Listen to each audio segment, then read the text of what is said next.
पन्हाळा माझगाव येथे महाराष्ट्र राज्य ग्रामीण जीवनोन्नती अभियान अंतर्गत शिवमुद्रा महिला प्रभाग संघ येवलूज यांचा 3रा वार्षिक सर्वसाधारण सभा या कार्यक्रमाचे मोठ्या उत्साहात पार पडले।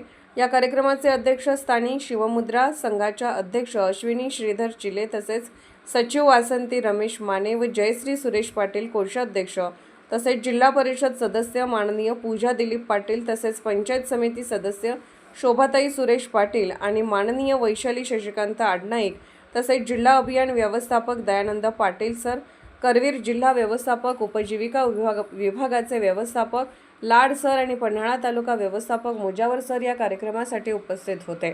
या कार्यक्रमामध्ये व्यवसाय करणाऱ्या महिलांचा शिवमुद्रा विभाग संघाच्या पदाधिकाऱ्यांकडून सत्कार करण्यात आला। तसेच येवलूज प्रभाग समन्वय राजेंद्र गावडे सर यांनी प्रस्तावना केली।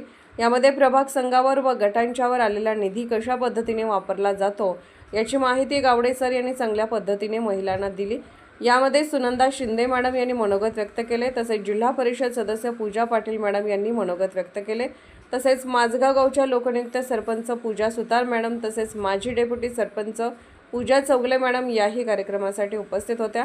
यावेळी पूजा सुतार मॅडम यांनी आपल्या अभियानातील व गावातील सर्व महिला चांगल्या पद्धतीने सहकार्य करतात असे सांगितले। त्यानंतर कळे प्रभाग समन्वयक चौगले सर यांचे मार्गदर्शन लाभले। तसेच सर्व प्रभागातील कृषी व्यवस्थापक, CRP बँक, सखी कृषी, सखी पशु सखी तसेच समूहातील सर्व महिला मोठ्या संख्येने उपस्थित होत्या। कार्यक्रमाचे सूत्रसंचालन सुनीता वाघवेकर मॅडम यांनी केले। तसेच माळवाडीच्या CRP दीपाली भोमकर यांनी आभार मानले। सतर्क न्यूजसाठी माझगाव प्रतिनिधी श्री अनिल जाधव, माझगाव तालुका पन्हाळा।